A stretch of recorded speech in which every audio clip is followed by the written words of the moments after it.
Eh bien, bonsoir à tous. Beaucoup de choses se sont passées depuis que nous nous sommes vus la fois dernière, il y a 2 mois. À propos de la conférence, l'effondrement n'est pas inéluctable.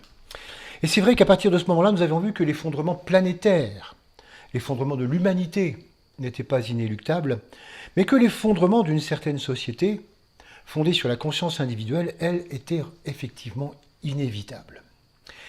Alors ce que nous vivons en ce moment, c'est une crise. Et c'est intéressant de rappeler au passage que crise veut dire choix en grec.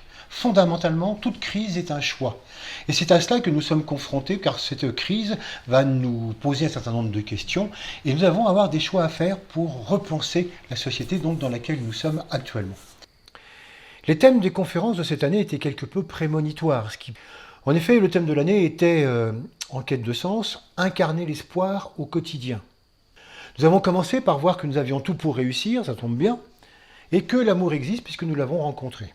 Et puis enfin, nous avons abouti à cette dernière conférence du mois de mars sur l'effondrement n'est pas inéluctable. À partir de là, nous avions prévu de redémarrer avec le printemps, en parlant justement des fondations du futur, conférence qui n'a pas eu lieu et dont nous parlerons un petit peu aujourd'hui. Et puis aujourd'hui, la conférence qui était prévue, c'était croissance et décroissance. Vous noterez qu'effectivement, on est toujours dans l'actualité. Et puis vraisemblablement que cette actualité continuera d'être aussi le mois prochain, puisque avec les conférences reliées au signe des Gémeaux, le titre c'est « Ne bouge pas, avance ». Donc il y a des chances pour que ce soit encore quelque peu donc dans l'air du temps. Voilà donc ce qu'on va chercher à voir aujourd'hui, un petit aperçu sur donc ces 2 conférences, et puis en même temps, naturellement, qu'est-ce qui se passe du point de vue de la crise et quel éclairage on peut amener sur la crise que nous vivons donc en ce moment. Ces 3 thèmes, nous allons évidemment pas du tout les traiter en point de vue formel. Il n'est pas question d'ajouter quelque chose à toutes les analyses qui ont lieu constamment sur toutes les radios, toutes les chaînes sur Internet. Pourquoi, comment, est-ce que c'est ça qu'il fallait faire, est-ce que c'est pas ça, d'où ça vient. Non, ça c'est les côtés formels. Nous, c'est pas du tout ça que nous cherchons à amener. Nous allons simplement nous chercher, toujours comme d'habitude, à mettre en lumière les évolutions de conscience possibles. D'autant plus que, comme vous le savez, toutes nos conférences sont toujours en rapport avec le cycle annuel des énergies. Et par conséquent, nous sommes maintenant au printemps, et on y reviendra tout à l'heure, dans un moment d'abstraction complète. On pourrait dire même que le printemps est le moment le plus abstrait de l'année. Donc ce n'est pas du tout le moment d'aller dans le concret et d'essayer de percevoir ce que nous disent les formes, ce que font les formes. On va rester complètement donc dans ce domaine de la conscience. Au-delà du cycle annuel que nous connaissons bien, l'omniprésence des cycles dans l'univers nous rappelle que tout est rythme. Et que si les rythmes, nous les connaissons bien, par exemple du point de vue du jardinage, on sait très bien qu'il faut tenir compte des rythmes et des cycles, c'est vrai que quelquefois, du point de vue de la conscience, on en connaît quelques-uns, mais pas forcément tous.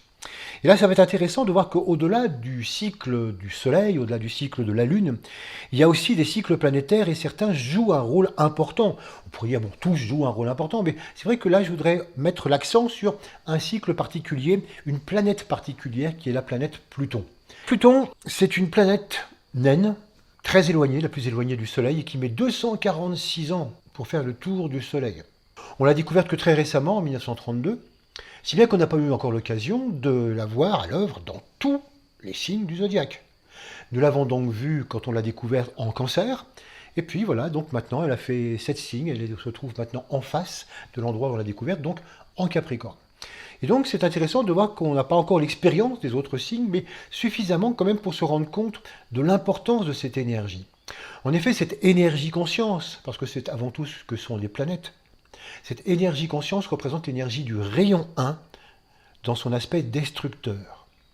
On pourrait dire que d'une certaine manière, Pluton, c'est la planète de la mort. Ça tombe bien d'ailleurs parce que le dieu Pluton était le dieu des morts. Pluton, c'est vraiment une planète qui va amener une énergie qui met l'accent sur ce qui doit disparaître, sur ce qui n'a plus lieu d'être, sur ce qui est fini, dépassé, qui encombre complètement l'évolution. Comme elle a une orbite elliptique, elle ne reste pas exactement le même temps dans tous les signes, elle va rester entre 12 et 30 ans dans le même signe selon l'endroit où elle se trouve. Pendant tout le temps où elle transite un signe astrologique, eh bien, elle produit un certain nombre d'effets qui naturellement sont toujours des effets de conscience à conscience. Ça, faut jamais perdre ça de vue, parce qu'on va parler justement de ce cycle tout à l'heure. C'est jamais des effets de conscience ou d'énergie à forme. Ça, c'est très important. Ce sont vraiment des choses qui sont en syntonie avec notre propre conscience et qui tout simplement font qu'il y a une révélation entre ces cycles de conscience planétaire et notre propre conscience à nous, humanité. Pour vous donner une petite aperçu de ce que ça donne, en 1914, Pluton entrait dans l'énergie Cancer. Énergie donc des formes conservées, des choses anciennes. Et Dieu sait si avec la guerre de 14, on a remis en question énormément de choses dans la société. En 1939, donc juste après, en sortant du Cancer, il est rentré dans le signe du Lion, avec la guerre que nous connaissons. En remettant effectivement là aussi sérieusement en question, c'est quoi être un homme? Est-ce que c'est la puissance, c'est la guerre, c'est que ça? Est-ce qu'on peut imaginer autre chose? En 1958, il est rentré dans le signe de la Vierge. Et quand on sait que le pouvoir transformateur de la Vierge, qui remet justement les choses en question, qui interroge tout ce que nous sommes, eh ben on voit qu'on finalement Pluton a interrogé beaucoup de choses et a révolutionné énormément de choses dans ce qu'on a appelé les années 60. La génération d'après-guerre, qui a abouti un peu partout dans le monde, que ce soit aux États-Unis avec le combat des Noirs, avec l'assassinat de Martin Luther King, que ce soit la Tchécoslovaquie par rapport aux Russes, que ce soit mai 68 chez nous. Donc c'était vraiment donc quelque chose d'important que ce Pluton, justement, dans le signe de la Vierge. Jusqu'au moment où il est entré dans le signe de la Balance, en 1972. C'est le signe des justes relations. Et donc Pluton mettait en évidence tout ce qui pouvait ne pas être de justes relations. Ça a commencé fort parce que, à très peu de temps d'intervalle, nous avons eu 2 chocs pétroliers. Et ça a provoqué ce qu'on a appelé la fin des 30 glorieuses au niveau économique. Rééquilibrage complet des relations internationales. C'est à cette époque-là où le rapport Meadows, 72, dont je vous ai parlé donc il y a 2 mois, a commencé à surgir et a commencé à interroger par rapport à l'écologie, donc les relations entre l'humain et la planète. Ça a été la guerre du Kippour, donc en Israël, contre l'Égypte et la Syrie. Ça a été également la fin du Shah et l'avènement progressif donc de Khomeini, donc avec toute cette nouvelle relation entre le monde et l'Iran. C'est vous dire que c'était une période extraordinairement riche en remise en question relationnelle. Et puis, il est rentré dans le Scorpion en 1984. Alors là, les changements qui avaient déjà été entamés dans la Balance et qui étaient vraiment déjà assez importants, sont allés jusqu'au bout. Et c'est vrai qu'on est très très peu de temps après que Pluton soit rentré dans le Scorpion, eh bien Gorbatchev est arrivé au pouvoir et on a eu l'arrêt de la guerre froide et on a eu un espoir vraiment d'amitié entre les États-Unis et la Russie, donc quelque chose qui se dessinait à l'époque. Frédéric de Klerk est arrivé au pouvoir en Afrique du Sud et ça a été la fin de l'apartheid et Nelson Mandela qui est arrivé au pouvoir. Le mur de Berlin s'est effondré. Bref, c'était une année où il y avait tellement de transformations sur tous les plans, y compris donc l'arrivée du sida, qui d'une certaine manière était aussi une remise en question, finalement, de penser les relations entre les humains. C'est aussi l'époque où on commence pour la première fois en France à parler de fractures sociales importantes, où là, on commençait à prendre conscience que ça n'allait pas du tout et qu'on allait vraiment au clash. Et puis, il est arrivé en Sagittaire en 95. Et là, en 95, on attendait un peu ce qui allait se passer, sachant que le Sagittaire est un signe correspondant à nos idéaux, à ce vers quoi on aspire. C'est le signe qui nous indique les buts vers lesquels on va. Vers quoi l'humanité se dirige-t-elle? Et là, on s'attendait à ce qu'il y ait effectivement du ménage, et à ce que l'humanité se rende compte, grâce à Pluton, qu'il y avait vraiment d'autres choses à revoir du point de vue des idéaux. Ça n'a pas manqué. On a vu l'effondrement des idéaux habituels. On a vu l'effondrement des religions, qui sont toutes passées généralement donc dans une forte cristallisation, un intégrisme même pour certaines d'entre elles. On a vu l'effondrement complètement du communisme, donc ça n'était plus du tout une valeur possible donc dans un idéal. Et puis on a vu également l'effondrement du libéralisme et du capitalisme, en réalisant que même si certains y croient encore un peu en imaginant que ça peut être vraiment une solution pour l'humanité, ils ne sont pas nombreux et pour beaucoup, au contraire, c'est quelque chose qui représente plutôt un ennui fort pour l'évolution de l'humanité. Donc à quoi croire? À quoi s'en remettre? Et puis, en 2008, il est rentré dans le Capricorne. Ah, et il y est toujours. Il est toujours dans le Capricorne et il n'en sortira qu'en 2025. Donc vous voyez, c'est une sacrée période, 2008-2025. Là aussi, il a beaucoup de temps pour travailler et nous faire travailler plus exactement donc dans cette énergie du Capricorne. En quoi ça consiste? Le Capricorne, c'est un signe de maîtrise. Fondamentalement, c'est le signe des maîtres de sagesse. C'est le signe des gens qui réussissent à se maîtriser eux-mêmes et qui réussissent à atteindre l'état de maître fondamental. Maître non pas pour maîtriser les autres, maître au service des autres. Rôle du véritable maître. Mais c'est vrai que dans ses défauts, le Capricorne tend à vouloir maîtriser les autres, confond maîtrise et pouvoir. Il y a une certaine tendance à se servir de sa maîtrise ou de ce qu'il pense être tel pour pouvoir réussir à maîtriser les autres, avoir le pouvoir sur les autres, avoir un pouvoir sur un système, organiser des systèmes et faire en sorte qu'ils soient tellement bien structurés qu'on ait l'impression que ça ne peut pas bouger. D'où aussi une certaine tendance à la cristallisation. Au niveau inférieur, la difficulté des énergies Capricorne, c'est aussi un manque de souplesse, un manque d'adaptation, donc de pouvoir se laisser modifier, de modifier facilement les institutions. On notera à ce sujet, c'est intéressant par rapport à la crise actuelle, que c'est vraiment pas du tout le problème des enfants qui, eux, d'une manière innée, sont extraordinairement souples et remettent en question très très facilement les choses. Et donc, dans le Capricorne, une certaine tendance à croire que tout ce qui est là, c'est fait pour durer, ça marche très très bien, c'est impeccable, on maîtrise la situation, tout va bien. Il était évident que, étant donné le passé de Pluton, en arrivant en 2008 dans le Capricorne, partout où on croit que les choses se déroulent, ou vont se dérouler comme on l'espère, ça ne va pas du tout être le cas. D'ailleurs, ça n'a pas traîné, dès décembre 2008, avec la crise des subprimes, on avait une première petite crise financière qui fait qu'on s'est dit, tiens, bah voilà, ça c'est un bon début de Pluton. Et puis, les crises n'étaient pas véritablement au rendez-vous, donc depuis maintenant 12 ans, mais par contre, des remises en question constantes, de la part de personnes qui jouissaient justement d'un certain pouvoir et qui jusqu'ici n'avaient jamais été attaquées. Remise en question, donc pendant cette période de 12 ans, par exemple des paradis fiscaux. Oh, très légère encore, c'est un début, mais c'était un excellent début avec la publication de certaines listes montrant toutes les personnes qui se croyaient aussi à l'abri. Dénonciation de la pédophilie dans l'Église. Là aussi, c'était un pouvoir qui se trouvait quelque peu en dehors de la justice. Dénonciation des violences faites aux femmes avec le mouvement MeToo. Là aussi, il y a eu des hommes très puissants qui se croyaient complètement en dehors de tout et qui doivent maintenant rendre des comptes.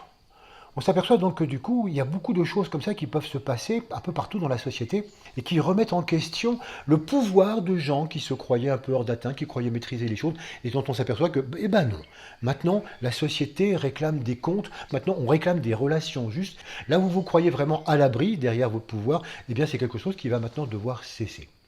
Et puis, pendant ces 12 ans, on a vu s'accroître le problème donc de l'énergie fossile, le problème de l'épuisement des sols, de l'épuisement des ressources, le problème du réchauffement climatique, bref, tout ce que nous avons vu à la dernière conférence, et qui était remarquablement nié par beaucoup. Depuis 2008, ça a monté en puissance constamment, année après année, jusqu'à ce que maintenant il n'y ait plus grand monde pour pouvoir nier le phénomène et dire qu'on est vraiment face à un réchauffement climatique extrêmement inquiétant. Les changements sont là, ils sont de plus en plus patents. C'est plus simplement des conjectures de certains écologistes un petit peu rêveurs ou alarmistes. Et puis arrive ce printemps 2020. Et en ce printemps 2020, on retrouve notre Pluton qui nous regratifie finalement d'une crise. Là, on croyait avoir la maîtrise. Parce que finalement, cette société est entièrement actuellement remise en question dans ses fondements, dans son fonctionnement. Et là, c'est intéressant de faire entrer aussi un autre paramètre de cycle. Et cet autre paramètre de cycle, c'est Saturne. Saturne est la planète du Capricorne. C'est la planète de la responsabilité. Et on voit très très bien ce que peut amener cette planète de la responsabilité s'il s'agit de maîtrise. Un être responsable de lui-même et responsable de l'ensemble des autres, fait preuve d'une certaine maîtrise intérieure. En 2018, Saturne est entré dans le Capricorne. Il reste 2 ans et demi. Pluton tourne extrêmement lentement. Saturne, qui tourne beaucoup plus vite, à un moment donné, le rattrape et se trouve en conjonction. On parle de transit en astrologie. Et qu'on va retrouver en même temps, de vue de la Terre naturellement, Pluton et Saturne sur le même point du Capricorne. En astrologie, c'est toujours un moment très fort, c'est toujours un moment d'accélération des choses. C'est un moment dans lequel tout ce qui concerne justement donc les énergies de l'une et de l'autre planète sont complètement mises en lumière d'une manière très particulière. Ce qui est intéressant, c'est que la conjonction Saturne-Pluton, elle a eu lieu le 12 janvier. 8 jours avant que la pandémie soit déclarée à Wuhan, en Chine. Alors, je ne suis pas en train de vous dire, naturellement, que c'est la conjonction Saturne-Pluton qui a déclenché le problème du Covid-19. Non. Là, on serait vraiment dans un système de rapport de cause à effet qui n'a vraiment rien à voir. Non, c'est pas ça dont il s'agit. Ce dont il s'agit, c'est beaucoup plus subtil. C'est qu'en fait, ces énergies planétaires reflètent tout simplement tout ce que nous pouvons vivre, nous, du point de vue de la conscience. L'intérêt des cycles, c'est qu'ils vont rythmer toutes nos histoires de conscience. Et que si ça se manifeste sur le plan physique à un moment donné par un virus, s'il n'y avait pas eu de virus, ça pourrait très très bien se manifester par toute autre chose, tout autre phénomène. Tout ce qui se passe sur le plan physique, ce n'est que l'affichage de ce que nous vivons finalement nous intérieurement. Donc finalement, cette conjonction Saturne-Pluton, ça enclenche un grand rendez-vous de conscience. Un grand rendez-vous de conscience, ce qui explique finalement, si on veut bien y réfléchir, l'apparente irrationalité de l'affaire. Si on réfléchit en termes concrets, et beaucoup le font, On dit mais c'est invraisemblable ça. Voilà donc un simple virus qui réussit à faire en un mois ce que rien n'a jamais pu réaliser, tout arrêter. Encore plus irrationnel si on change que toutes les conditions, tout ce qui a été dit du point de vue de la pollution de l'air n'a jamais arrêté quoi que ce soit. Or, il est avéré que la pollution de l'air dans le monde fait près de 9 millions de morts par an. 9 millions de morts par an dus à la pollution. On est loin du chiffre, vraisemblablement, du Covid-19. Mais ça n'a jamais arrêté quoi que ce soit. Or là, il suffit de craindre quelques centaines ou quelques milliers de morts et le Covid-19, tout arrête tout. C'est vrai que du point de vue de la raison, s'appuyant uniquement sur des faits, ça paraît complètement dingue. On dit mais qu'est-ce qui se passe? Mais qu'est-ce qui nous a pris? Pourquoi ça? Pourquoi est-ce que les gouvernements se sont tous affolés comme ça? Et nous-mêmes, pourquoi est-ce qu'on s'est affolés? Si on regarde d'autres chiffres, si on regarde les millions de morts que fait la faim dans le monde en permanence, les cancers, etc., mais c'est complètement irrationnel. Et c'est ça qui est intéressant, c'est que oui, effectivement, il y a quelque chose d'irrationnel. Mais c'est parce que justement, il y a un rendez-vous de conscience. Et c'est que rendez-vous de conscience Saturne-Pluton, c'est vraiment quelque chose qui nous interroge. Ça fait caisse de résonance avec quelque chose qui se passe profondément en nous. Il y a vraiment quelque chose qui fait que en nous, il y a la correspondance de ça, l'interrogation de ça. C'est comme si finalement, à travers ce travail de sape qui est fait depuis 8 ans, par Pluton dans le Capricorne, avec quelque chose qui monte en nous en disant mais c'est pas possible de continuer comme ça. Eh bien l'arrivée de Saturne en Capricorne, c'était quelque chose qui finalement est la goutte d'eau qui fait déborder le vase et qui fait qu'en nous, il y a vraiment quelque chose qui dit ça suffit. Il faut qu'on change quelque chose du point de vue de la conscience. Intéressant d'ailleurs de voir les cycles entre Saturne et Pluton. Depuis qu'on a découvert Pluton, on en est au 3e rendez-vous. Le premier rendez-vous, c'était en 1947. Conjonction Saturne-Pluton dans le Lion. Et si vous lisez bien tout ce qui s'est passé au sortir de la guerre, dans les années de 45 à 48, comment les gens se sont dit, mais il faut réinventer autre chose, on ne peut pas. Une guerre comme ça, plus jamais ça. Il faudra vraiment qu'on reparte sur autre chose. Donc qu'est-ce qu'on va inventer? Sur quelle base on repart? Et comme on est dans le signe du Lion, ça réinterroge sur la nature humaine. Qu'est-ce qu'on doit maintenant développer de la nature humaine? Qu'est-ce qu'on met en valeur? Là, pour l'instant, ce qu'on vient de voir avec la guerre, c'est vraiment donc des processus de haine, de guerre, de pouvoir. C'est pas ça, l'humain. Le véritable valeur fondamentale du lion, c'est pas un moi-je absurde. Donc, qu'est-ce qu'on va réinventer comme société? Quelle réponse, Saturne, quelle responsabilité nous avons, nous, maintenant, dans cette après-guerre, pour réinventer des choses? Et ça a été très riche. Dans chaque pays, il y a eu des inventions extraordinaires. On n'arrête pas en France de regretter souvent ce temps-là avec le Conseil de la Libération qui a inventé tellement de choses et qui a donné tellement de progrès sociaux.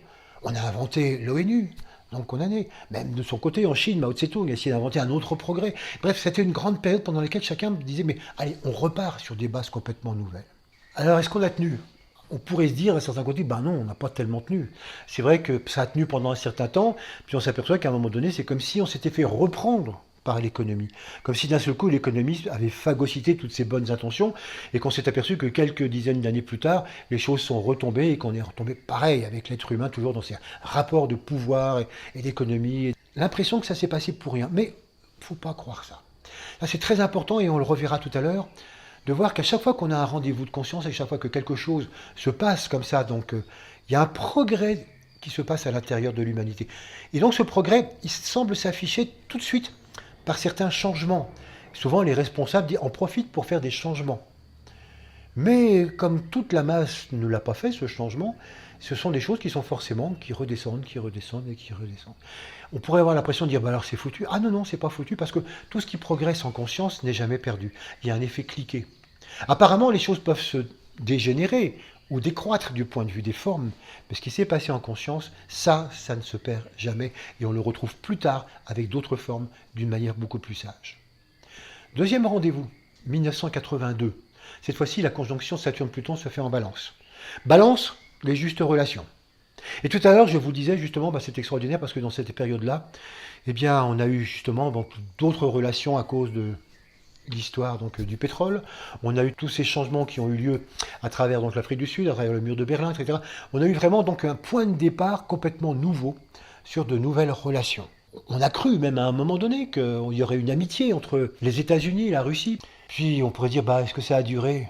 Non, quand on voit ce qu'il y a maintenant, bon, on dit mais quand même quel dommage, quelles occasions perdues. Pareil comme 1947. Quelque chose s'est passé en conscience, quelque chose est absolument inéluctable de ce point de vue-là et qui continue à s'engranger et à faire des progrès à l'humanité, même si dans les apparences, tout ça semble finalement beaucoup se dégrader. Et puis enfin, le rendez-vous actuel, 2020, nous y sommes. Saturne et Pluton nous dit alors maintenant qu'est-ce qu'on fait? Vu toutes les problématiques que nous avons, vu un petit peu tout ce qui se passe du point de vue justement de la dégradation de la planète Terre, maintenant on a une responsabilité majeure. Quelle réponse on va apporter par rapport à ça?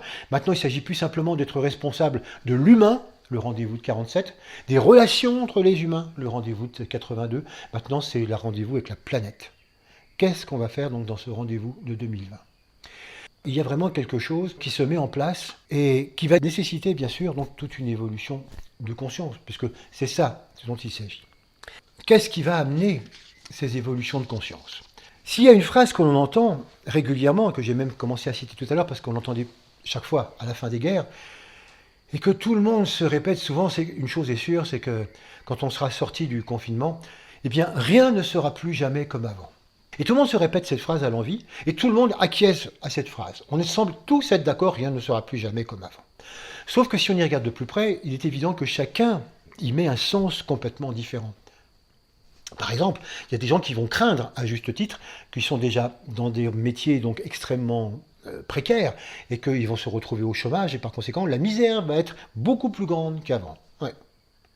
D'autres peuvent craindre même que leurs affaires, à un autre niveau, leurs affaires florissantes, voilà, en prennent un sacré coup et que malheureusement, oui, rien ne sera plus comme avant. Donc il y a beaucoup de gens pour lesquels cette phrase est en fait empreinte de crainte.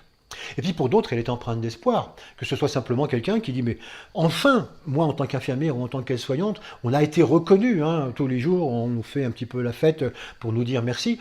Ça serait peut-être bien qu'enfin on soit reconnu un petit peu plus tous les jours, par temps normal, parce que finalement, tous les efforts que nous faisons pour soigner les gens, c'est pas uniquement pour le Covid, c'est sans arrêt, c'est sans cesse qu'on est des gens dévoués.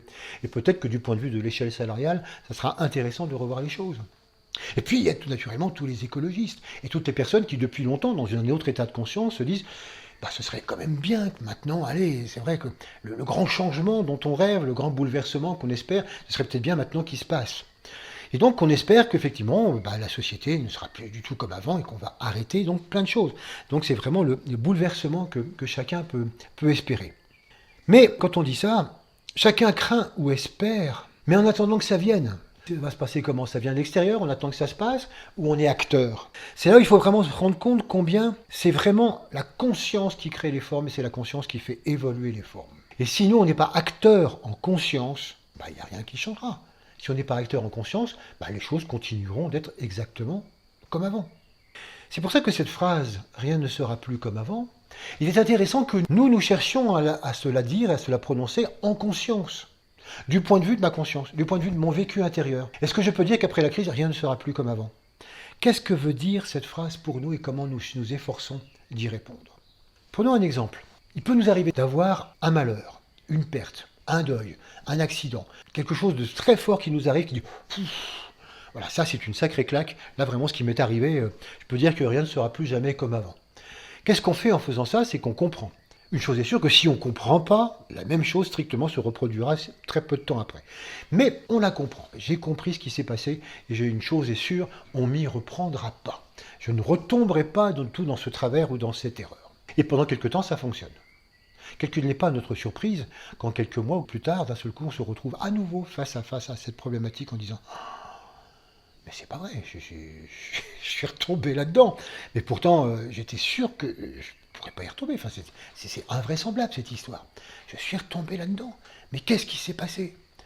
J'étais pourtant sûr de l'avoir compris. Ah oui, mais ça ne suffit pas. Comprendre est le point de départ du changement, et c'est absolument fondamental de comprendre, mais ça n'est absolument pas suffisant. Il va falloir que les choses changent, il va falloir qu'il y ait un chemin qui se fasse en nous, il va falloir intégrer cette compréhension. Que notre mental comprenne, c'est bien, mais ce n'est pas lui qui poserait généralement problème. Il va falloir que du point de vue émotionnel, ça descende.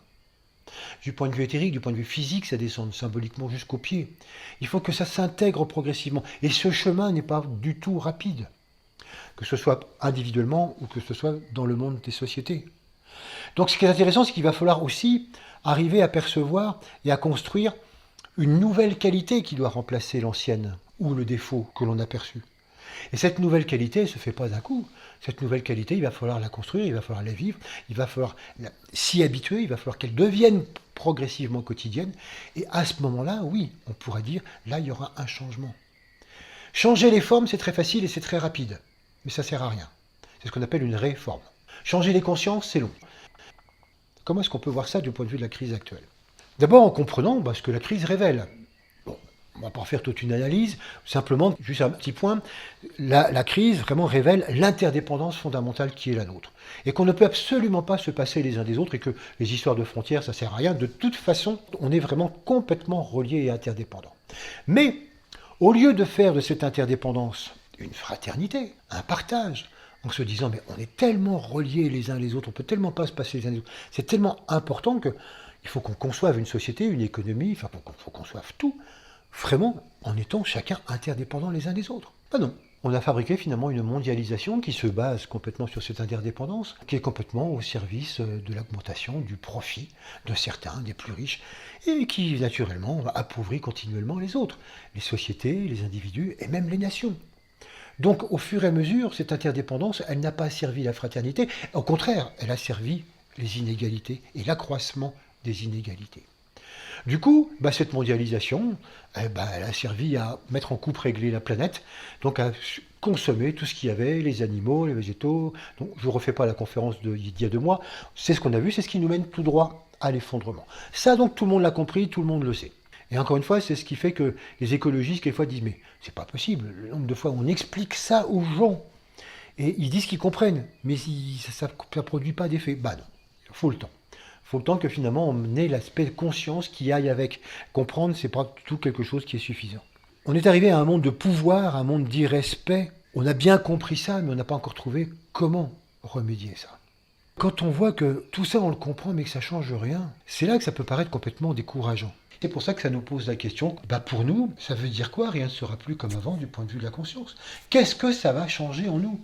Alors, rien ne sera plus comme avant? Non. Non, n'exagérons pas. On pourrait simplement poser la question plus simplement, qu'est-ce qui sera plus comme avant en nous, fondamentalement, à la suite de cette crise? Qu'est-ce qu'elle interroge en conscience en nous? Or, vous avez pu l'observer, s'il y a une chose qu'on voit bien dès maintenant, c'est à quel point on voit chez les autres ce qui devrait changer. Ah, ça alors là, impeccable. On voit tout de suite très très bien ce que les autres devraient changer, ce qui n'est pas au point, et ce que vraiment là où ils devraient progresser, parce que franchement, c'est pas possible d'être comme ça. Si le monde périclite, c'est vraiment à cause de gens comme ça. Ouais. Et nous alors?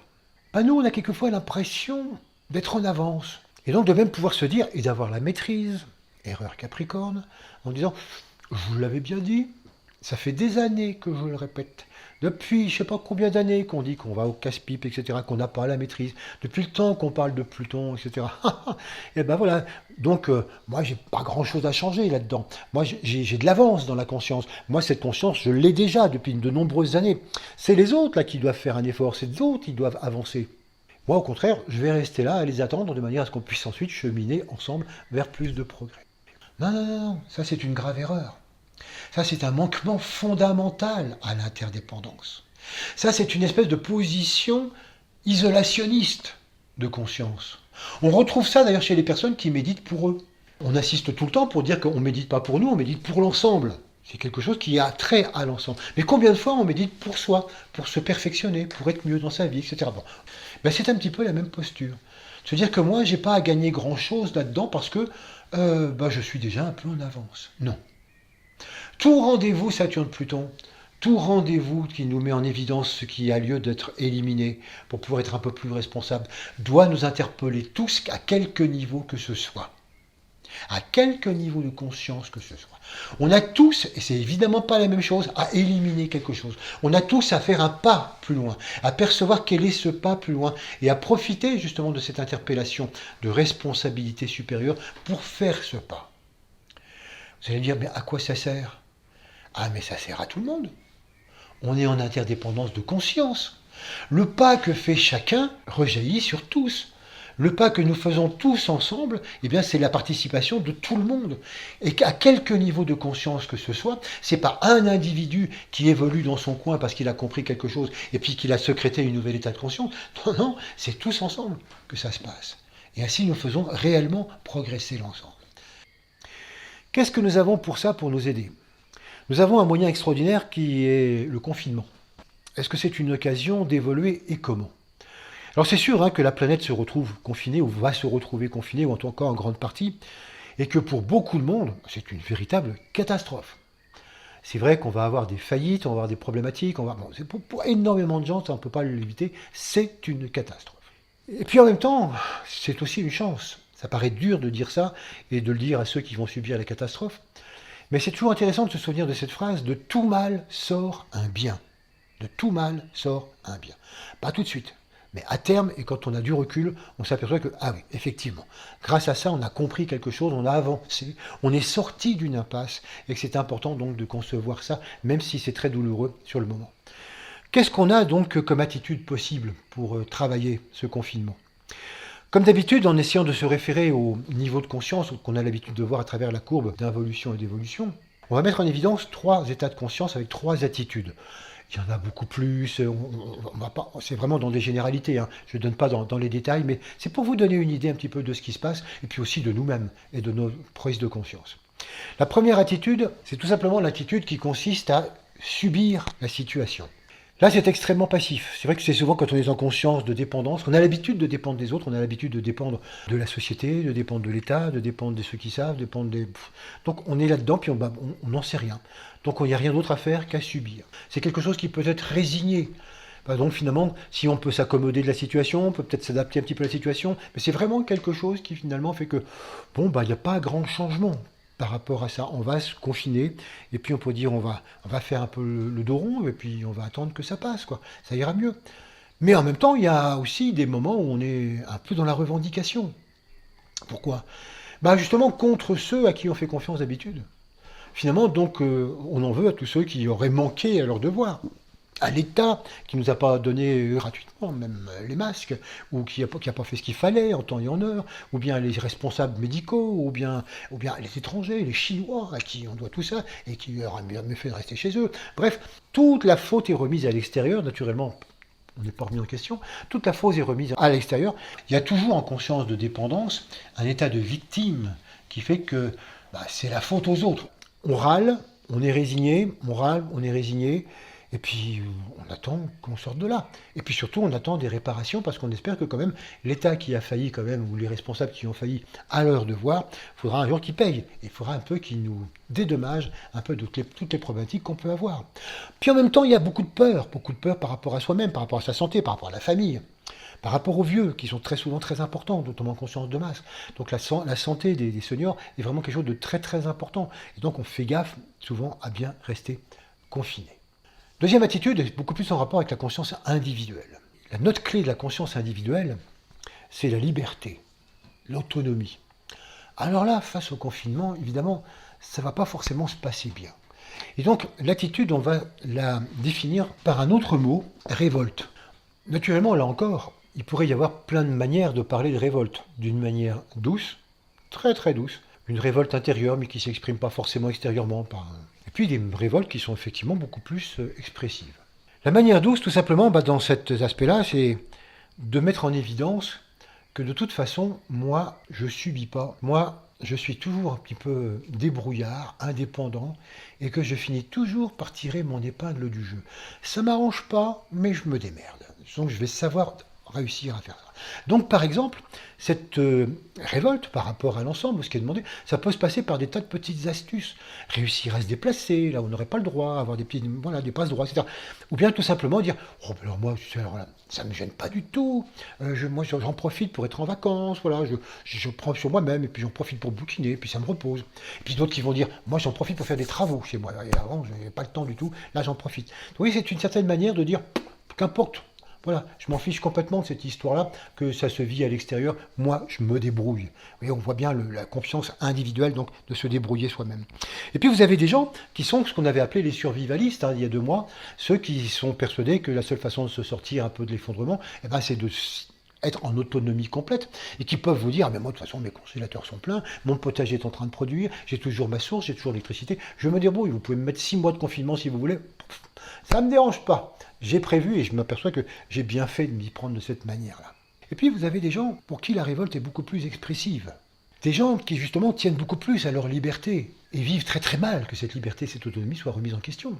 Vous avez donc des personnes, même des philosophes, qui vous disent c'est quand même irrationnel cette histoire. Et c'est un peu ce que je vous racontais tout à l'heure, on peut très très bien le comprendre. C'est irrationnel. Comment on peut oser arrêter une économie mondiale simplement pour quelques milliers de morts, alors que c'est pas du tout même en connexion avec d'autres chiffres. Enfin, ça n'a aucun sens. Comment peut-on priver les gens de liberté, ce qui est quand même le droit le plus fondamental pour lequel on s'est tous battus? Comment on peut priver les droits d'autonomie? C'est finalement à chacun d'entre nous de décider si on s'expose ou pas à la maladie. Alors que le fait qu'il y ait des personnes qui meurent, oui, mais c'est que des personnes âgées, c'est que des personnes qui étaient déjà malades. Puis il n'y en a pas beaucoup. Quand on se rend compte qu'il y a 99% des gens qui ont ça, s'en sortent bien, comment peut-on oser avoir des dispositions pareilles simplement pour un malheureux pourcent de gens qui attrapent la maladie? C'est-à-dire 3 fois rien. Franchement, ça ne va pas du tout. Et là, on sent que la révolte, elle est forte, vous voyez. Et puis vous avez des gens qui vont un petit peu plus loin et qui vont vous dire mais de toute façon c'est louche cette histoire-là. C'est louche parce que c'est encore une histoire qui fait que les gouvernements essayent de nous avoir. Les gouvernements veulent nous imposer quelque chose. Les gouvernements veulent nous transformer en moutons. Bientôt on va plus pouvoir dire ce qu'on veut parce que justement le Covid-19 va être un petit peu la cause majeure. Donc on n'est plus libre. On veut nous imposer une vaccination. C'est encore un truc aussi fomenté par les laboratoires. Au lieu de se dire, tiens, justement, puisqu'on est dans une nouvelle société, et si on faisait appel à d'autres médecines, à d'autres manières de percevoir, eh ben non, on va essayer encore une fois de faire appel au traditionnel. C'est vraiment quelque chose qui ne va pas du tout. Et on nous appelle souvent à la révolte, à nous dire, allez, il faut vraiment faire autre chose que ça. On est en train d'être des moutons, on subit. Il faut se rendre compte qu'il y a une manipulation fondamentale du pouvoir ou des pouvoirs derrière tout ça. Ont-ils juste, ont-ils tort? C'est pas ça. Tout le monde a toujours une petite part de vérité et toujours une petite part de faux. Ce que je veux simplement vous montrer, c'est que ce raisonnement-là, il émane toujours de la conscience individuelle, parce que c'est l'expression d'un besoin fondamental qui est ce besoin de liberté. C'est pas du tout condamnable. Mais on va voir tout à l'heure qu'on peut aller un petit peu plus loin. Et puis vous avez des gens qui, eux, peut-être vont peut-être un peu d'une manière exagérée, et qui sont les complotistes. Et alors là, qui essaye de nous montrer que tout ça, c'est un gigantesque complot. Bon, je passe parce que c'est pas la peine de donner donc trop de résonance à tout cela. On a ces deux attitudes qui sont majoritaires dans la société. Il s'agit de subir ou bien de se révolter d'une manière ou d'une autre, c'est-à-dire de faire bande à part et de tirer son épingle du jeu en enseignant aux autres, éventuellement à ceux qui subissent, en disant « révoltez-vous, ça va pas du tout ». Est-ce qu'on pourrait dire que ces gens-là tirent aucune leçon? Il n'y a pas d'avancement. Ils ne sont pas du tout en train de faire avancer les choses. Il n'y a pas de progrès. Ah, s'ils en restent là, non, c'est vrai. Du coup, si effectivement chacun reste comme ça dans sa gestion de la crise, il est évident qu'à partir de là, rien ne bouge. Et tout va redevenir comme avant.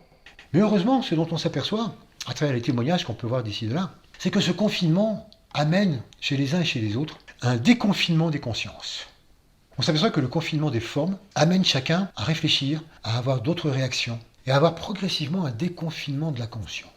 Par exemple, en conscience de dépendance, c'est quelqu'un qui va réaliser qu'au lieu de râler parce que le gouvernement ne fait pas de distribution gratuite de masques et qu'il n'a toujours pas ces masques, c'est quelqu'un qui se dit mais au fait, moi je sais coudre, j'ai ce qu'il faut, j'ai du tissu, mais je vais le faire moi mon masque. Puis je vais même en profiter pour faire le masque des gens qui sont autour de moi. Voilà, je me prends en charge. Ça a l'air de rien, mais c'est fondamental. Se prendre en charge. Devenir quelque peu autonome. Apporter quelque chose à la communauté et non pas attendre que la communauté vous apporte quelque chose. Ça, c'est vraiment quelque chose d'extrêmement important. Au niveau individuel, c'est pareil. Des gens qui peuvent vivre aussi le confinement tranquille peuvent se rendre compte aussi que les autres ont des problèmes. Et que ces autres, c'est les voisins, etc. Et que c'est pas le tout d'essayer de soi-même s'en tirer, mais il faut s'en tirer ensemble. Et sortir de cet individualisme. Et de réussir justement à pouvoir aller au-delà de ce processus-là. Voilà pourquoi on voit partout des gens qui pouvaient être seuls un peu dans leur sphère et qui prennent conscience avec les autres. Non seulement on voit un déconfinement des consciences, mais un déconfinement des relations. Dans des immeubles, dans des gens qui ne se parlaient pas, dans des gens qui découvrent qu'on peut faire des choses ensemble, on peut faire de la musique ensemble. On s'aperçoit que finalement on peut avoir des relations ensemble d'une manière totalement différente, d'une manière totalement autre que ce qu'on pouvait concevoir jusque-là. Donc il y a vraiment quelque chose qui est en train de se passer. Partage des connaissances, partage d'activités ensemble. Là encore, on sort un peu de l'individualisme pour aller vers la conscience d'ensemble qui, je vous le rappelle, est surtout la conscience où on découvre l'autre pour ce qu'il est et l'importance de l'autre. Et c'est ce en quoi finalement ce déconfinement des consciences peut nous amener à aller progressivement. Alors évidemment, pas tout le monde, mais ça fait rien. Là encore, même si c'est un tout petit point, chaque pas fait par quelqu'un qui comprend quelque chose, qui l'emmène un peu au-delà du plan de conscience où il était, est toujours un progrès par rapport à l'ensemble. Et quelque chose qui va nous faire progresser tous ensemble. Et ça, c'est véritablement intéressant. Qu'est-ce que c'est que la troisième attitude, celle en rapport avec la conscience d'ensemble? C'est accepter. Au premier abord, on pourrait se dire, on voit pas bien la différence avec subir. Accepter, c'est un peu comme si on subissait. Ouais, j'accepte. Non. Ça n'a strictement rien à voir et ça va vouloir le coup de le définir parce que c'est pas forcément évident de pouvoir définir ce que c'est que l'acceptation. C'est quelque chose qui doit se travailler. Donc c'est surtout pas passif, ça n'est pas subir, ça n'est absolument pas se résigner dans une pseudo-sagesse. Non. C'est vraiment une attitude complexe et profonde. Et là, on pourrait peut-être, pour introduire cette attitude complexe, citer une phrase de cet empereur Marc Aurèle, qui était un grand sage.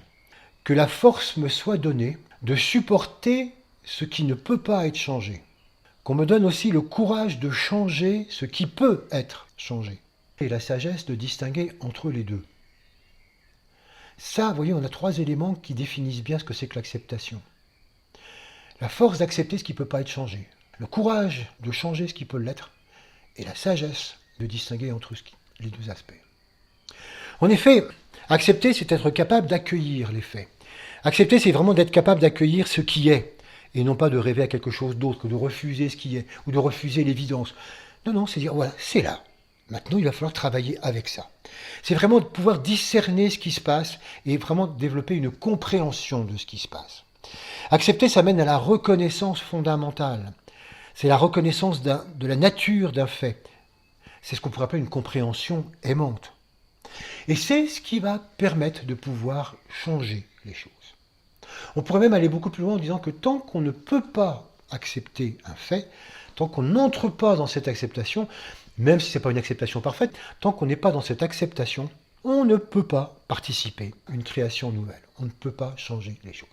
On voit ça très très bien avec les 7 étapes du deuil, telles que Elisabeth Kubler-Ross en a parlé. Et dans cette étape du deuil, on voit très bien comment tout le monde passe par les mêmes étapes, comment on est d'abord dans le refus, dans le déni, et puis on est dans la douleur, puis on est dans la dépression, puis on est dans le marchandage, et puis il y a un moment donné donc, où on est enfin dans l'acceptation. Et on dit qu'à partir de l'acceptation, voilà, maintenant on peut se reconstruire. Maintenant la suite peut avoir lieu et les choses peuvent maintenant véritablement changer. Nous c'est pareil. C'est vrai que tant qu'on n'a pas véritablement accepté une situation, on ne peut pas véritablement participer donc à sa reconstruction. C'est vraiment donc quelque chose qui fait que l'acceptation, ça nous invite à nous ancrer dans le présent, à ne pas fuir la situation qui est forcément enseignante, à y faire face pour pouvoir véritablement y répondre. Donc accepter, c'est se projeter comme acteur du changement. C'est réussir à percevoir que nous pouvons effectivement être des acteurs du changement. Et c'est là où on voit que finalement cette acceptation, quand on y arrive, et ce n'est pas forcément facile, c'est quelque chose qui va poursuivre aussi le déconfinement. Et même si on commence tout simplement un point de départ d'acceptation, parce qu'on est à un point de départ de conscience d'ensemble, c'est vraiment souvent quelque chose qui est intéressant. Je voudrais vous montrer simplement un exemple. C'est quelqu'un qui est responsable, directeur d'une entreprise. Et naturellement, cette entreprise a été confinée, donc il ne pouvait plus du tout travailler. Et à partir de là, il s'est retrouvé lui-même en confinement. Et qu'il a découvert que finalement, le confinement n'était pas celui qu'il croyait. Le confinement, il n'est pas effectivement dans le fait d'être enfermé chez soi. Il s'est aperçu que le confinement, il était beaucoup plus dans sa vie d'avant. Il était dans le fait d'être confiné dans un boulot strict, dans des horaires, dans beaucoup d'énergie dépensée par rapport à ça, dans tout un monde mental dans lequel on n'arrive pas forcément à sortir. Bref, il s'est rendu compte que c'était complètement absurde, ce qu'on appelle quelquefois le métro boulot dodo. Donc c'était pour certains. Donc quelquefois, il s'est aperçu que vraiment, mais c'était ça le confinement. Et que le fait d'être confiné chez lui et d'avoir un esprit libre, mais c'était un véritable déconfinement. Et c'est là où on découvre que la liberté chérie de la conscience individuelle a une valeur supérieure qu'on appelle la libération. En effet, on revendique beaucoup par rapport à la liberté, mais finalement on se rend compte que cette fameuse liberté n'est absolument pas libre, si ce n'est sur un point de vue physique, émotionnel, mental, etc. Mais fondamentalement, nous ne sommes pas libres. Et la libération est véritablement un objectif fondamental. Et l'acceptation mène à cette libération des consciences, mène à ce déconfinement des consciences. Et c'est à cela que nous sommes donc invités de plus en plus. Alors ce qui est intéressant, c'est de voir que les choses ne sont pas si simples. Là, je vous les ai présentées sous 3 formes. Subir, la révolte, accepter, en montrant que finalement, on pouvait avoir les 3 attitudes, conscience de dépendance, d'indépendance, interdépendance. Mais en fait, en nous, c'est beaucoup plus compliqué parce que la plupart du temps, on a aussi un petit peu des 3. Il faut arriver à se rendre compte qu'en nous, on n'est pas toujours dans une ou l'autre conscience. Il nous arrive, même si on est par exemple majoritairement en acceptation ou en conscience d'interdépendance, il nous arrive bien des fois où on subit, où les bras nous en tombent, on est un peu ras-le-bol, vraiment, bon, voilà, je baisse les bras, je suis résigné. Puis il y a des moments où, au contraire, on sort de cette résignation et dit « Non, mais ça me révolte quand même, enfin, c'est pas possible, pourquoi est-ce qu'on a arrêté ça, enfin, c'est fou, les conséquences ». Puis maintenant, on revient à l'acceptation. Donc il y a les 3 qui sont en jeu à l'intérieur de nous, à des niveaux différents, avec des jeux différents, ça dépend des jours, ça dépend de plein de choses. Mais c'est intéressant d'arriver à percevoir justement ce jeu d'interrelation entre ces 3 tendances, de manière à pouvoir progressivement les repérer et aller de plus en plus régulièrement, de plus en plus souvent et d'une manière stable, justement dans l'acceptation, parce que c'est véritablement ça qui va être une attitude donc créatrice. Si on veut pouvoir créer autre chose, si on peut pouvoir créer en conscience, si on peut pouvoir amener quelque chose de nouveau, si on veut répondre à ce rendez-vous de conscience d'une manière véritablement créatrice, c'est de pouvoir maintenir cette acceptation le plus possible, de comprendre ce qui se passe en conscience, de l'assumer et de faire notre propre part, quelle qu'elle soit. C'est ce qui va nous permettre justement d'aborder ce rendez-vous de printemps d'une autre manière. En effet, si on doit créer quelque chose, c'est très certainement pas à partir de nous-mêmes. C'est pas nous qui avons les solutions. C'est pas à nous de dire maintenant, moi, je crois qu'il faut mettre en place cette solution. Certainement pas. C'est du point de vue de l'âme, c'est du point de vue de l'être, c'est du point de vue de l'essence. Et c'est là où justement la notion de cycle est fondamentale. Je voudrais vous faire un petit dessin. L'hiver serait simplement un moment pendant lequel nous allons monter une mise à niveau vibratoire. Une mise à niveau vibratoire pendant laquelle chacun d'entre nous, nous allons chercher physiquement, émotionnellement et mentalement à monter nos vibrations le plus possible, comme on dit, à s'aligner pour recevoir les énergies de printemps. Et ces énergies de printemps, elles sont fondamentales. Elles sont reliées à ce qu'on appelle les 3 signes, Bélier, Taureau et Gémeaux, qui représentent le sommet spirituel de l'année. Le Bélier avec la fête de Pâques, le Taureau avec la fête du Vésac, les Gémeaux avec la fête de la Pentecôte et la fête de la volonté de bien, sont vraiment les 3 moments fondamentaux de l'année. Pourquoi ? Parce que ce sont des moments de réception. Ce sont des moments où l'humanité peut se mettre véritablement en communauté de réception de certaines énergies fondamentales qui représentent et qui représenteront pour nous le plan, ce qu'il y a à faire, ce qu'il y a à manifester. Et c'est ça qui va être extrêmement important. En effet, pendant ce moment-là, c'est là que nous avons à nous mettre à disposition pour recevoir ce fameux plan divin dont il est question et dont l'humain est chargé de mettre en œuvre. C'est pour ça que ce n'est pas notre propre plan qu'il nous faut mettre en œuvre, mais c'est cette énergie. Et c'est à ce moment-là qu'on peut véritablement recevoir ces énergies. Oh, on ne le reçoit pas sous forme d'idées, c'est complètement abstrait. Et c'est pour ça que c'est quelquefois difficile. Ce sont 3 moments dans lesquels on fait preuve d'abstraction complète. On se met en méditation, on se met en silence intérieur et on cherche à recevoir ces énergies qui progressivement commenceront à être décodées pendant l'été. On commencera à les mettre en œuvre pendant l'été, donc à travers le mental, à travers l'émotionnel, à travers le physique. Et puis tout cela arrivera donc à se manifester qu'à travers les 3 mois d'automne que sont Balance, Scorpion et Sagittaire. Voilà donc ce qui se passe dans cette année énergétique. On voit bien comment nous avons donc 3 mois pour nous mettre à niveau, 3 mois de réception, 3 mois de mise en œuvre et 3 mois donc d'intégration par rapport à l'automne. Ça, c'est un schéma tout à fait fondamental par rapport aux énergies de l'année. Et c'est très intéressant parce que par rapport à la création que nous sommes justement censés faire, il faut bien se rendre compte que la période que nous sommes là en train de vivre, c'est celle-là. C'est cette période donc abstraite. Tous les ans, quand on passe par cette période abstraite, on se dit, qu'est-ce que ça serait bien si on pouvait à chaque fois bénéficier de 3 mois de repos, de 3 mois de silence, de 3 mois de retraite, de 3 mois pendant lesquels on n'a pas grand-chose à faire, si ce n'est pouvoir être ensemble en réception. Et évidemment, généralement, on ne bénéficie pas toujours donc, de ces 3 mois, c'est le moins qu'on puisse dire. Et bien cette année, on l'a. Cette année, donc, c'est intéressant d'arriver à percevoir que nous pouvons bénéficier donc de ces mois pendant lesquels on peut être à la disposition de quelque chose de tout à fait différent. Ces temps de silence intérieur est vraiment nécessaire, indispensable, pour pouvoir établir les fondations du futur. Il ne s'agit pas pour nous de chercher à dire quelles sont ces fondations du futur, est-ce que ça correspond à des idées, est-ce qu'on va pouvoir dire tiens voilà, c'est telle idée, telle idée. Ah non, non, encore une fois, nous sommes dans l'abstrait et c'est certainement pas le moment d'évoquer des idées concrètes. C'est simplement le moment d'essayer de percevoir 4 points essentiels qui vont nous permettre de travailler à cela. 4 points fondamentaux qui nous permettent justement d'établir quelque peu ces énergies du futur.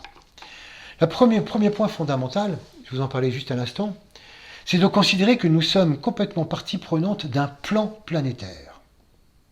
C'est-à-dire que nous sommes ici sur une planète à travers laquelle il y a un plan fondamental.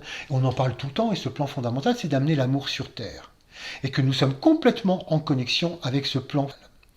Naturellement, ça rentre complètement en conflit avec ce que nous faisons d'habitude. Où nous, finalement, en tant qu'humanité, maintenant, nous avons pris l'habitude d'avoir nos propres plans, nos propres objectifs. Et nous pensons que si nous sommes venus sur Terre, c'est pour mettre en œuvre, justement, nos objectifs, nos plans et nos histoires et nos buts. Et c'est ce que nous faisons à travers le quotidien. Mais c'est très intéressant d'arriver à comprendre que pour l'instant, l'humanité et la planète Terre sont en train finalement de s'auto-détruire parce que nous sommes bientôt 8 milliards à avoir chacun nos plans individuels et qui ne tiennent pas du tout compte ni des autres, ni encore moins de la planète. C'est pour ça que ce sera intéressant de se rendre compte, premier point pour arriver à penser sur les fondations du futur, que nous dépendons tous d'un plan fondamental. On n'a pas idée à quel point, au-delà de la compréhension, quand on intègre ça, ça change complètement la vie. Je dirais, c'est bouleversant dans la vie de se dire, mais quel est ce plan ?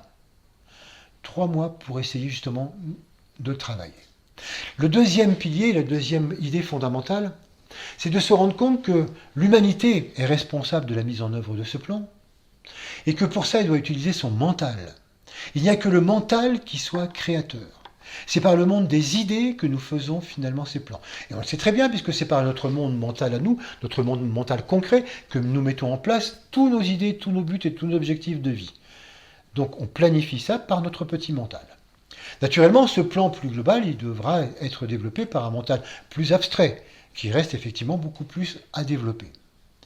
Et donc, c'est se rendre compte que c'est par le mental et non pas par le faire que le monde de demain va se construire. Donc par la puissance de nos idées. C'est ce qui nous amène à nous rendre compte également que rien n'est plus puissant qu'une idée, qu'une forme pensée. Et du coup, on va se rendre compte que même si dans un premier temps, on n'est pas encore tout à fait capable d'avoir des créations mentales abstraites, eh bien ça ne fait rien. On peut quand même vraiment participer à ça parce que le premier point qui est mis en évidence dans cette énergie bélier, dans cette énergie de fondation du futur, c'est de dire attention. Il faut d'abord se rendre compte que nous pouvons faire un gros travail de libération de la planète Terre, de l'humanité, par un travail d'innocuité. Le travail de l'innocuité, c'est d'arriver à se rendre compte combien nos formes pensées sont nocives.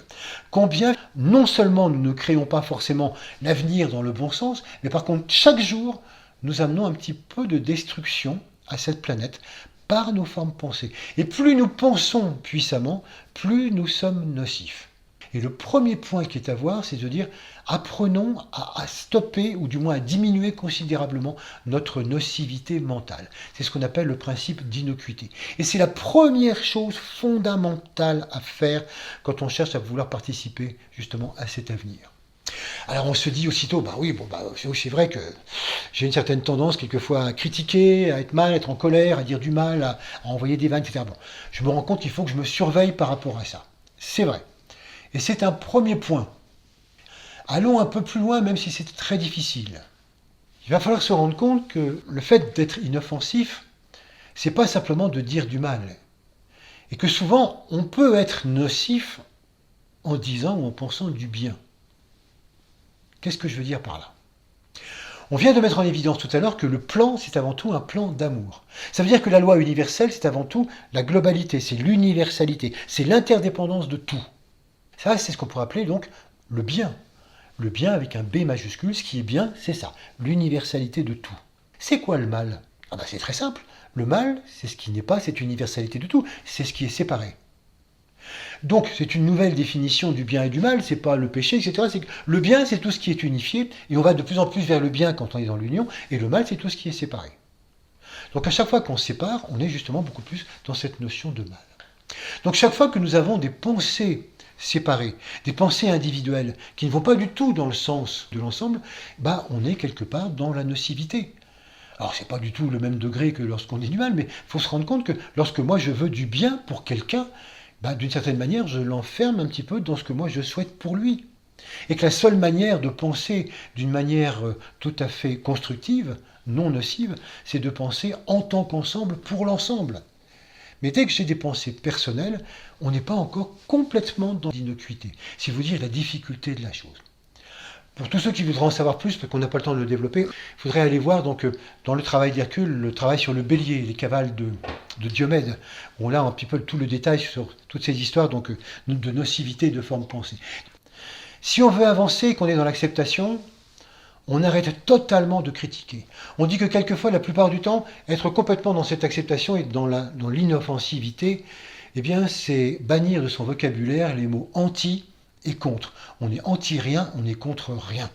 Alors là, c'est sûr qu'en conscience individuelle, c'est tout simplement insupportable.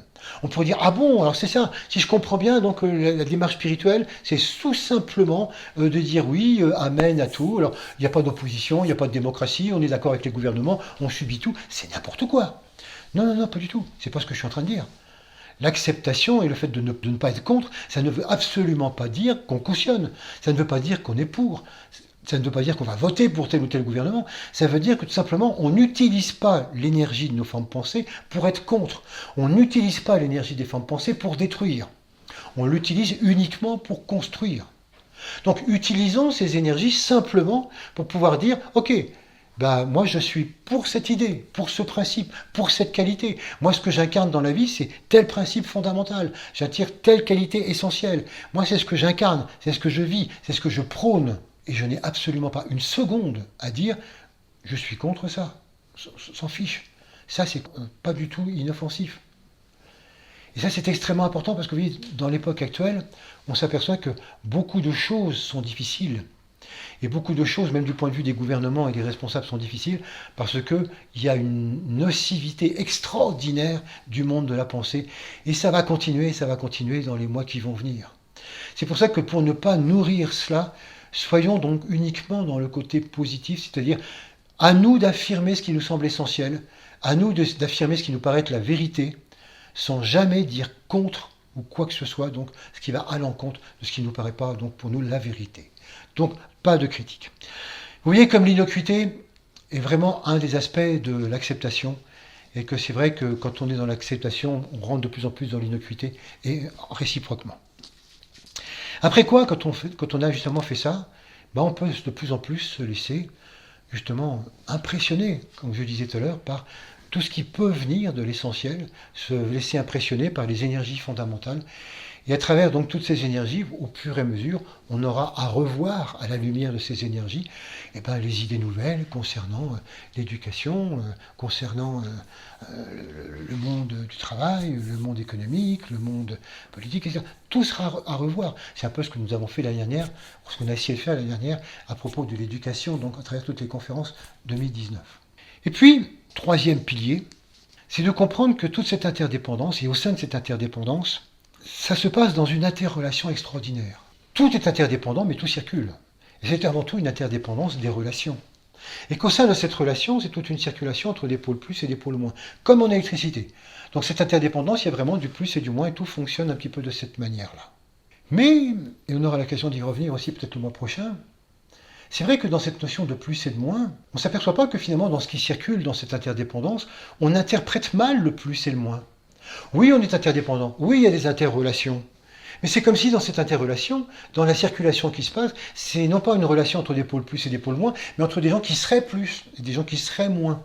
Et ça se voit très nettement au niveau du travail, au niveau du rôle de chacun au sein de cette indépendance. Tout à l'heure, on disait qu'on ne peut pas se passer des uns des autres au sein de l'interdépendance, mais on dirait que oui, mais il y en a qui sont quand même plus, et d'autres qui sont quand même moins. Et là, ce qui est passionnant, ce qui a mis en lumière, justement, cette crise, et ce qui est toujours en train de se mettre en évidence, c'est que bon nombre de métiers qui pouvaient être pas tout à fait bien considérés à leur juste valeur, qui pouvaient être peut-être considérés par certains comme moins, par rapport à d'autres métiers qui pouvaient être considérés comme plus. Et là, je pense par exemple aux infirmières, aux aides-soignantes, aux profs, je pense aux agents d'entretien, je pense aux éboueurs, je pense aux agriculteurs, je pense à toutes les personnes comme ça dont on dépend, les caissières, les manutentionnaires, les routiers. Bref, des professions dont on aurait tendance à dire quelquefois que, bon, ben voilà, quoi, pas très très glorieux comme profession. Pour s'apercevoir que heureusement qu'ils étaient là, sinon on aurait été très très mal. C'est comme si d'un seul coup, vous voyez, qui est plus et qui est moins, avait subi un lifting assez étonnant. On s'est aperçu que finalement, dans cette crise, ceux qu'on considérait étaient un peu moins sont véritablement plus. Et que bon nombre de professions dont on pourrait dire qu'elles étaient vraiment très très plus, finalement, au cours de la crise, s'avèrent pas forcément très très utiles. Donc c'est comme si d'un seul coup, cette crise, pour nous montrer quelque chose, avait fait un renversement des valeurs. Qui est plus et qui est moins. Et naturellement, il ne s'agit pas de continuer dans ce domaine quantitatif, quantité de plus, quantité de moins. Il va s'agir d'apprendre à voir ça d'une manière qualitative et à revoir justement, que je vous parlais tout à l'heure de la fonction du travail, il va falloir qu'on revoie très sérieusement justement ce qu'est cette circulation d'énergie à travers la revalorisation du travail. Pourquoi est-ce qu'on travaille? Comment on travaille? Comment est-ce qu'on est tous interdépendants des uns des autres? Et ce sera certainement dans l'avenir beaucoup de conséquences dont il faudra donc tirer beaucoup de choses. Enfin, le quatrième point, quatrième base dans cette fondation du futur, c'est la croissance de l'être et la décroissance de l'avoir. Ça, on avait mis beaucoup l'accent aussi dessus, puis il y a 2 mois, en montrant que si de toute façon on n'acceptait pas la décroissance de l'avoir, la planète le ferait pour nous, parce que c'est évident que ça ne pouvait pas continuer comme ça, étant donné l'épuisement général des sols et des ressources. Donc c'est évident que la décroissance de l'avoir, qu'on le veuille ou pas, c'est absolument indispensable. Mais on entend beaucoup de personnes qui prônent déjà ça, mais d'une manière formelle, en disant mais ça y est, il faut qu'on arrête tout, qu'on arrête les avions, qu'on arrête les voitures, qu'on arrête l'industrie polluante, bref, d'un seul coup, il faut qu'on arrête. Mais ça, c'est pas du tout comme ça qu'on peut faire. Les choses ne s'arrêtent jamais en faisant des réformes, en arrêtant des formes pour de nouvelles formes. Non, c'est la conscience qui change les choses, jamais les formes. Alors on a quelquefois même des choses un peu intéressantes, en disant mais les milliards que le gouvernement français s'apprête à donner éventuellement pour relancer l'aviation, donnons-le pour former les pilotes à la permaculture, car on va avoir besoin de beaucoup de permaculteurs dans la nouvelle agriculture qui va venir. Non, non, non, soyons sérieux. Là encore, c'est vraiment par l'intérieur, c'est par la conscience que les choses doivent venir. C'est parce que, en nous, la conscience de l'être progresse, que s'impose de plus en plus la décroissance de l'avoir. Et c'est quelque chose qui va demander du temps. C'est quelque chose qu'effectivement, il faut absolument aborder maintenant. Cette décroissance progressive, il faut la faire maintenant. Mais on ne peut la faire que suffisamment de personnes sont en mesure d'amorcer en eux-mêmes cette décroissance de l'avoir. Et la décroissance de l'avoir, ça ne veut pas dire avoir moins. Ça ne veut pas dire d'un seul coup, on ne va plus rien avoir, on va en revenir à quelque chose de 3 fois rien. Comme si dans le film La Belle Verte de Colin Serrault, où d'un seul coup, voilà, on arrête tout, on n'a plus besoin d'ordinateur, on n'a plus besoin de voiture, on n'a plus besoin de ça. Oui, sauf que dans La Belle Verte de Colin Serrault, ils n'ont pas besoin de voiture, ils n'ont pas besoin d'avion, vu leurs moyens de transport interplanétaires, même donc très tout douce, à partir de ballons, ils n'ont pas non plus besoin d'ordinateur, vu que ce sont des intuitifs. Il suffit qu'ils se branchent sur un sujet, tac, ils savent tout de ce sujet, et ils n'ont pas non plus besoin de téléphone autre, puisque ce sont télépathes. C'est certain que quand nous aussi on sera télépathe, intuitif, et qu'on aura la télétransportation, on n'aura plus du tout besoin de ces appareils. On n'en est pas là. Donc c'est là qu'on voit qu'effectivement quelque chose est possible dans le développement de l'avoir, quand on réussit à décroître l'avoir, quand on croit intérieurement. Donc, avoir cette décroissance, c'est vraiment quelque chose qui n'est pas avoir moins, mais qui nous interroge sur pourquoi est-ce qu'on a. C'est pas tant avoir ceci ou pas avoir cela. Finalement, l'essentiel, c'est de se dire pourquoi je veux avoir. Est-ce que avoir pour moi c'est un but ou c'est un moyen? Et c'est ça qui finalement est intéressant. C'est que plus on change notre façon d'être, plus on s'interroge justement sur cette capacité à traiter justement l'avoir comme un moyen ou comme un but. Et vous voyez, c'est intéressant de voir que le confinement, ça nous permet aussi d'envisager beaucoup plus de simplicité de l'être. Et c'est à travers ça qu'on réinterroge complètement donc toutes ces façons d'avoir. Ces 4 points, vous voyez, donc, que je viens de voir, donc le plan, le mental créateur ou destructeur, la relation énergétique, et puis la notion donc de décroissance ou de croissance, ce sont les 4 points donc à méditer, ce sont les 4 points à travers lesquels on va pouvoir travailler, qui nous interpellent par rapport à la crise actuelle et à pouvoir travailler tout ceci. Ne cherchons surtout pas tout de suite des réponses, c'est pas le moment d'essayer de voir comment est-ce qu'on va avoir des trucs concrets. On reste complètement dans cette période abstraite. On verra à partir de l'été et surtout à partir de l'automne, qu'est-ce qui peut sortir de tout ça. Pour l'instant, ce qui est important, c'est de vraiment bien vivre la période actuelle et en particulier donc la fête du Vésac, qui aura lieu demain à 12h45, heure française, et qui est vraiment particulièrement importante. C'est le sommet spirituel de l'année, comme je vous disais tout à l'heure. C'est vraiment en rapport avec l'énergie taureau, avec laquelle on trouve l'énergie de Vulcain. Aussi la planète du rayon 1, un aspect aussi donc en rapport avec Pluton que nous avons vu tout à l'heure.